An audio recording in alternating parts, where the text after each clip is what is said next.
तो hello guys, आज नए साल की खुशी में आपके लिए मैं एक नई सीरीज एक्सप्लेन करने वाला हूँ। उम्मीद है ये सीरीज आपको बहुत पसंद आएगी और अगर आपको इसका नेक्स्ट पार्ट चाहिए तो मुझे कमेंट में जरूर बताना। तो चलिए शुरू करते हैं आज की न्यू सीरीज को। तो एपिसोड की शुरुआत होती है और हमें हमारे मेन कैरेक्टर क्वांग चेन को दिखाया जाता है, जो कि एक दरख्त के ऊपर खड़ा हुआ होता है और फिर अचानक से वो तेजी से दरख्तों के ऊपर से कूदते हुए आगे चला जाता है और आगे हमें एक पर्पल स्केल बीस्ट को दिखाया जाता है और हमारा मेन कैरेक्टर उसी को मारने के लिए वहाँ पे आया था। जैसे ही वो उसके सामने आकर कूदता है तो वो बीस्ट उसे देखते ही बिल्कुल पागल सा हो जाता है। वो अपने मुंह से बहुत ही पावरफुल एनर्जी वेव्स रिलीज करता है और अपनी पूरी रफ्तार के साथ तेजी से भागते हुए क्वांग चेन के बिल्कुल पास पहुंच जाता है और उस पर अपने पंजे से जैसे ही अटैक करता है तो क्वान उसे नीचे झुककर डॉज करता है और फिर पंचेस की बौछार कर देता है, जिससे वो उसे काफी पीछे धकेल देता है। ये देखकर वो बीस्ट दोबारा से हमला करने के लिए आता है और इस मर्तबा वो अपनी टेल से अटैक करता है। तो क्वांग चेन इस मर्तबा भी अपने आप को उससे बचा लेता है और एक बहुत ही पावरफुल पंच के साथ वो उस बीस्ट को चारों शाने चित कर देता है और फिर उसकी बॉडी से उसका एक एनर्जी कोर भी बाहर निकाल लेता है। जिसके बाद ये सीन यहीं पे कट होता है। अगले सीन में हम देखते हैं कि क्वान वो स्टोन लेकर एक स्टोर पे आता है जहाँ पे हमें एक लड़की को दिखाया जाता है। वो लड़की उस स्टोर की ओनर होती है और उसका नाम मिस लू होता है। वो क्वांग चेन को वहाँ पे देखकर कहती है कि अच्छा, तो तुम्हें फिर से पैसों की जरूरत पड़ गई है। ये कहने के बाद वो उसे कुछ गोल्डन कॉइन्स देती है जिन्हें क्वांग फौरन से जमा करना शुरू करता है और वो लड़की क्वान से कहती है कि लगता है कि तुम काफी थक गए हो, क्यों ना तुम मेरे रूम में चलकर थोड़ी देर आराम कर लो। वो उसका दिल बहलाने की कोशिश करती है मगर क्वांग उसे इग्नोर करके फौरन से वहाँ से निकल जाता है, जिस पर वो लड़की भी हैरान हो जाती है। मगर वो कहती है कि मैं तुम्हें अपने हाथों से जाने नहीं दूंगी। और उस स्टोर में मौजूद कुछ लोग ये देखकर कहते हैं कि मिस ल्यू फाई इस लड़के के साथ इतना अच्छा बर्ताव क्यों करती है, कहीं वो इसे दिल तो नहीं दे बैठी। मगर फिर दूसरा बंदा उससे कहता है कि क्या तुम इस लड़के के बारे में नहीं जानते, ये तो वही फेमस वॉरियर है जो कि किसी से भी नहीं डरता और ये इस वक्त टियान रैंकिंग में है। क्वांग जैसे ही उस स्टोर से बाहर निकलता है तो बाहर एक लड़की उसका हाथ पकड़ लेती है। वो लड़की असल में लिन फैमिली की एल्डेस्ट डॉटर है और वो क्वान से कहती है कि क्या तुम मुझसे शादी करना चाहते हो, क्या तुम्हारे अंदर अब भी मेरे लिए वही फीलिंग्स हैं जो पहले थी। तो क्वान फौरन से अपना हाथ छुड़ाकर आगे चला जाता है, जिस पर वो लड़की भी चौंक जाती है और कहती है कि इसका क्या मतलब है। तो क्वान कहता है कि तुम्हारी पहले ही किसी के साथ एंगेजमेंट हो चुकी है। ये सुनकर मिस लिन कहती है कि वो बेवकूफ लड़का किसी काम का नहीं है, क्योंकि वो तो कल्टीवेट भी नहीं कर सकता, इसलिए मेरा उसमें कोई इंटरेस्ट नहीं है। ये सुनकर क्वान वहीं पे रुक जाता है और कहता है कि तुम उस लड़के को इसलिए छोड़ रही हो क्योंकि वो कल्टीवेशन नहीं कर सकता। इसका मतलब ये है कि तुमने उससे एंगेजमेंट इसलिए की थी क्योंकि तुम्हें किसी और चीज में इंटरेस्ट था। मगर बदकिस्मती तो ये है कि अब मुझे तुम में कोई इंटरेस्ट नहीं है। ये कहकर क्वान वहाँ से चला जाता है, जिस पर उस लड़की को बहुत बुरा लगता है और वो कहती है कि आज तक किसी में इतनी हिम्मत नहीं हुई कि कोई मुझे इस तरह रिजेक्ट कर दे। जिसके बाद हम देखते हैं कि क्वान जाते हुए अपने चेहरे से मास्क उतारता है और हमें बताया जाता है कि क्वान असल में चू फैमिली का एल्डेस्ट सन है। और वो जैसे ही अपने घर में पहुंचता है तो उसे अंदर से अपनी सिस्टर की आवाज सुनाई देती है। वो किसी लड़के से बात कर रही थी। ये देखकर वो फौरन से दरवाजा खोलता है तो वो देखता है कि अंदर चू किंग उसकी सिस्टर के साथ खड़ा हुआ है, जिस पर वो फौरन से अंदर जाकर कहता है कि शुआर यहाँ पे क्या चल रहा है। वहाँ पे उसके साथ एक छोटी सी लड़की होती है जो कि वहाँ की एक मेड है। और फिर चू किंग क्वान को वहाँ पे देखकर कहता है कि तुम बिल्कुल सही टाइम पे यहाँ पे आए हो। और हमें बताया जाता है कि चू किंग भी असल में चू फैमिली का ही एक डिसाइपल है। और क्वान उससे कहता है कि तुम्हारी हिम्मत कैसे हुई यहाँ आने की। मगर फिर चू किंग कहता है कि ब्रदर, तुम बिल्कुल सही टाइम पे यहाँ पे आए हो। मुझे असल में ग्रैंड एल्डर ने ऑर्डर दिया है कि मैं तुम्हारी सिस्टर के साथ शादी करूं, इसीलिए मैं यहाँ पे आया हूँ। शादी का सुनते ही क्वान गुस्से में आ जाता है और कहता है कि चू किंग, अपनी औकात से बढ़कर बातें मत करो, ऐसा तो तुम्हारे ख्वाब में भी कभी नहीं होगा। उसे गुस्से में देखकर उसकी सिस्टर उसे शांत होने के लिए कहती है और कहती है कि कोई उल्टी सीधी हरकत मत करो। मगर इतने में वहाँ पे मिस लिन भी आ पहुँचती है और वो कहती है कि चू किंग असल में ग्रेट एल्डर का सबसे बड़ा बेटा है और वो चू फैमिली का फ्यूचर है। जरा सोचो, अगर तुम्हारी सिस्टर इसके साथ शादी कर लेती है तो तुम भी ग्रैंड फैमिली का हिस्सा बन जाओगे और फिर उसके बाद तुम अपनी पूरी जिंदगी आराम से गुजार सकते हो। तुम्हें अपनी सिस्टर को प्रोटेक्ट करने की भी जरूरत नहीं पड़ेगी। मेरी मानो तो चू किंग से शादी करा देना ही तुम्हारे लिए सबसे बेस्ट ऑप्शन है। मगर क्वान उससे कहता है कि मैंने तुम्हें एडवाइस देने के लिए नहीं कहा, अपनी एडवाइस अपने पास रखो। मैं जानता हूँ कि मैं एक एवरेज पर्सन हूँ, इसलिए मुझे उसके साथ कंपेयर मत करो। ये सुनकर मिस लिन कहती है कि चलो कम से कम तुम इतना तो जानते हो कि तुम्हारे बीच में और चू किंग के बीच में कितना बड़ा गैप है, और वैसे भी हम दोनों के बीच में एंगेजमेंट पहले से ही हो चुकी है, जिसका मतलब ये है कि आज या कल तुम्हें मुझसे शादी करनी ही होगी। और यकीन जानो तुम आज तक मेरी वजह से ही इस चू रेजिडेंस में रह रहे हो, वरना तुम एक दिन के लिए भी यहाँ पे सरवाइव नहीं कर पाते। ये सुनकर क्वान कहता है कि क्या कहा तुमने, मैं तुम्हारी वजह से जिंदा हूँ, क्या मजाक है। और तुम्हें क्या लगता है कि मुझे तुम्हारी और मेरी एंगेजमेंट की परवाह है? मैं चाहूँ तो उसे अभी के अभी तोड़ सकता हूँ। ये सुनकर चू किंग कहता है कि सच में ये तो फिर बेस्ट होगा, तुम्हारे अंदर वाकई में काफी काबिलियत है, तुम बातों में किसी को भी हरा सकते हो। पर जहाँ तक बात मेरी शादी की है तो वो तो तुम्हारी सिस्टर से होकर ही रहेगी। ये कहने के साथ वो उस पर एक जबरदस्त ग्रेविटी प्रेशर से अटैक करता है। ये देखकर क्वान की सिस्टर फौरन से कहती है कि ठीक है, मैं तुमसे शादी के लिए मान जाती हूँ। मगर फौरन से क्वान उसका हाथ रोककर कहता है कि नहीं, तुम इससे कभी भी शादी नहीं करोगी।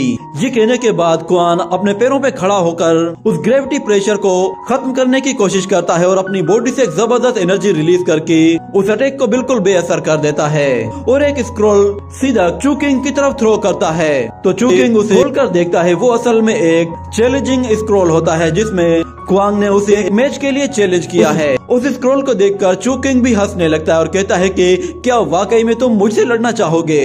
तो क्वान कहता है कि मैं तुम्हें 3 महीने बाद एक बैटल ग्राउंड में मिलूंगा, अगर तुम ये मैच जीत गए तो फिर तुम जो चाहे कर सकते हो, चाहो तो तुम मेरी सिस्टर से भी शादी कर लेना, पर अगर मैं ये मैच जीत गया तो उसके बाद मेरी और मिस लिन की एंगेजमेंट खत्म हो जाएगी और उसके अलावा तुम भी दोबारा कभी मेरे घर में कदम नहीं रखोगे।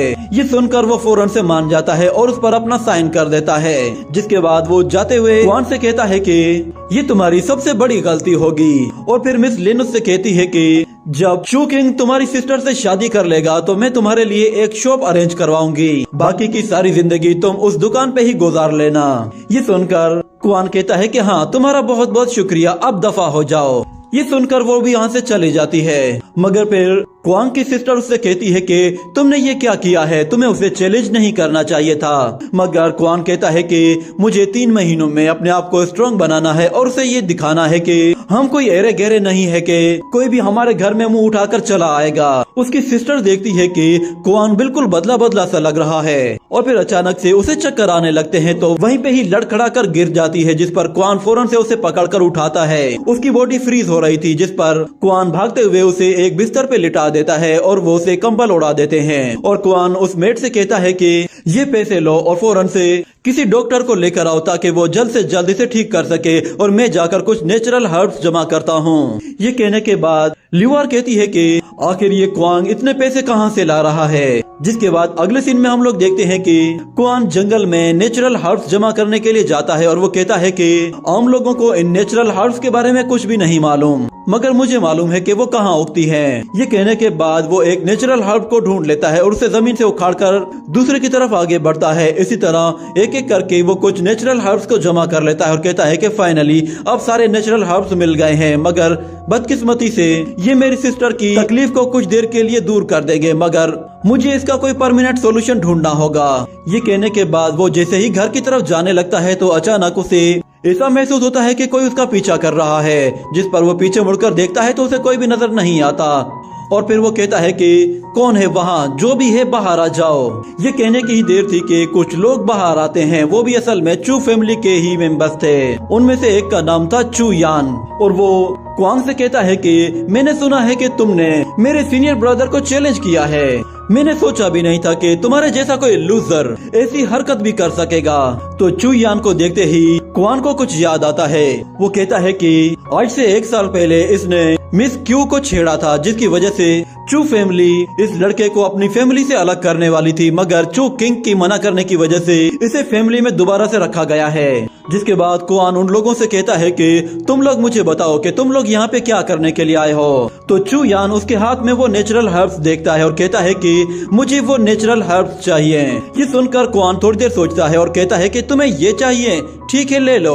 वो नेचुरल हर्ब्स उसे दे देता है, जिस पर वो लड़का भी हैरान हो जाता है कि ये लड़का इतनी आसानी से कैसे मान गया। और फिर कुआन वहाँ से जैसे ही जाने लगता है तो चू यान भी अपने लोगों को लेकर वहाँ से जाने लगता है। और जाते हुए वो लोग उसका मजाक उड़ाते हुए जाते हैं और कहते हैं कि हमने कभी सोचा भी नहीं था कि ये लड़का आज भी उतना ही बुज़दिल होगा जितना ये पहले हुआ करता था। यकीन नहीं आ रहा कि इसने चू किंग को चैलेंज किया है। और फिर हमें दिखाया जाता है कि कुआन अपना मास्क लगाकर उनका पीछा कर रहा होता है और इतने में अचानक वो उनके सामने आ जाता है। उसे देखकर वो सब लोग कहते हैं कि कौन हो तुम और तुम्हें क्या चाहिए। तो कुआन उनसे कहता है कि तुम्हारे पास जो कुछ भी है वो फौरन से निकाल कर सामने रख दो, वरना तुम लोग बहुत पिटने वाले हो।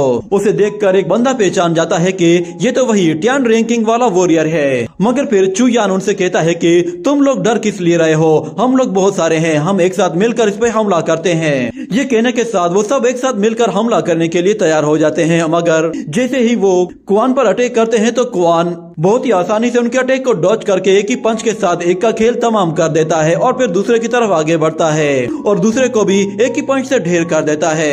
इसी तरह एक एक करके वो उन लोगों को बहुत ही आसानी से मार रहा होता है। और हमें वहाँ पे एक लड़की को दिखाया जाता है जो कि छुप के ये सब कुछ देख रही होती है। और आखिर में कुआन चू यान के पास जाता है और उसे एक बहुत जोरदार पंच दे मारता है, जिससे उसे बहुत ज्यादा तकलीफ होती है और उसके मुंह से भी खून निकल आता है। और कुआन उससे कहता है कि चलो तुम्हारे पास जो कुछ भी है शराफत से बाहर निकालो, वरना तुम मरने वाले हो। मगर चू यान कहता है कि तुम जानते नहीं हो कि तुम किससे पंगा ले रहे हो। ये कहने की देर थी कि कुआन अपने पैरों से एनर्जी जनरेट करके अपना पैर सीधा उसके ऊपर रख देता है, जिसकी वजह से वो और भी बुरे तरीके से इंजर्ड होता है और उसके मुंह से फिर से खून निकलता है। और अब उसमें जरा भी हिम्मत नहीं रहती, जिस पर वो फौरन से हार मान जाता है और कहता है कि ठीक है। वो अपने जेब से कुछ निकाल कर उसे दे देता है। ये देखकर कुआन कहता है कि अब की ना तुमने अक्लमंदी वाली बात, अगर तुम पहले ही ये मुझे दे देते तो तुम्हें इतना पिटना नहीं पड़ता। ये कहकर कुआन वहाँ से चला जाता है और दूसरी तरफ वो लड़के फौरन से वहाँ से दुम दबाकर निकल जाते हैं। इसके बाद ये सीन यही कट होता है। अगले सीन में हम देखते हैं कि कुआन अपने घर की तरफ जा रहा होता है, मगर अचानक कोई उसका पीछा करना शुरू करता है और कुआन को भी ऐसा फील होता है कि कोई उसका पीछा कर रहा है। ये देखकर वो आहिस्ता आहिस्ता आगे बढ़ने लगता है और हम देखते हैं कि पीछे एक लड़की होती है जो कि चोरी छुपे उसके पीछे पीछे आ रही थी। तो कुआन को उसके कदमों की आहट सुनाई देती है, जिस पर वो फौरन से एक दरख्त के आगे आकर छुप जाता है। और पीछे हमें उस लड़की को दिखाया जाता है, वो असल में मिस ल्यू होती है। वो जैसे ही वहाँ तक पहुँचती है तो फौरन से कुआन उसे पकड़कर एक दरख्त के पास ले आता है और उससे कहता है कि मिस ल्यू, क्या तुम मेरा पीछा कर रही थी? ये सुनकर मिस ल्यू कहती है, मैं भला तुम्हारा पीछा क्यों करूंगी, मैं तो बस यहाँ से गुजर रही थी तो तुमने मुझे पकड़ लिया। मुझे मालूम नहीं था कि असल में तुम ही वो वॉरियर हो जिसे सब लोग एक यंग रैंकिंग का वॉरियर कहते हैं। मैं जानती हूँ कि तुम चू फैमिली के एक बेकार यंग मास्टर हुआ करते थे, पर तुमने खुद को काफी इम्प्रूव कर लिया है। ये सुनकर कुआन कहता है, इसका मतलब ये है कि तुमने सब कुछ देख लिया है। तो मिस ल्यू फाई कहती है कि तुम मेरा यकीन जानो, मैं तुम्हारे बारे में किसी को भी नहीं बताऊंगी। ये कहने के बाद वो लोग एक दूसरे की आंखों की तरफ देखते हैं और मिस ल्यू अपनी खूबसूरती का झांसा देते हुए कहती है कि क्या तुम मुझे मारने के बारे में सोच रहे हो? वो दोनों एक दूसरे की तरफ देखते हैं और फिर कुआन उससे कहता है कि मैं उन लोगों में से नहीं हूँ जो कि तुम्हारी खूबसूरती के जाल में फंस जाए, इसलिए शराफत से अब ये पिल खा लो। उस पिल को देखकर वो कहती है, ये क्या चीज है? तो कुआन कहता है, ये एक पॉइजनस पिल है और इसका एंटीडोट सिर्फ मेरे पास है, यानी कि अगर तुमने मेरे बारे में किसी को भी बताया तो तुम्हें इसका एंटीडोट नहीं मिलने वाला। ये सुनकर मिस ल्यू कहती है, अगर मैं ये ना खाऊं तो फिर? ये सुनते ही कुआन वो पिल उसे जबरदस्ती खिला देता है और फिर फौरन से वहाँ से निकलकर दूर चला जाता है। ये देखकर मिस ल्यू गुस्से में उससे कहती है कि तुमने जो ये आज हरकत की है इसके लिए तुम्हें आगे चलकर पछताना पड़ेगा। ये कहने के बाद ये सीन यहीं पे कट हो जाता है। अगले सीन में हम लोग देखते हैं कि कुआन अपने घर जा पहुंचता है और वो जैसे ही अपने घर का दरवाजा खोलता है तो वो चौंक जाता है और इसी के साथ ये एपिसोड यहीं पे ही एंड हो जाता है।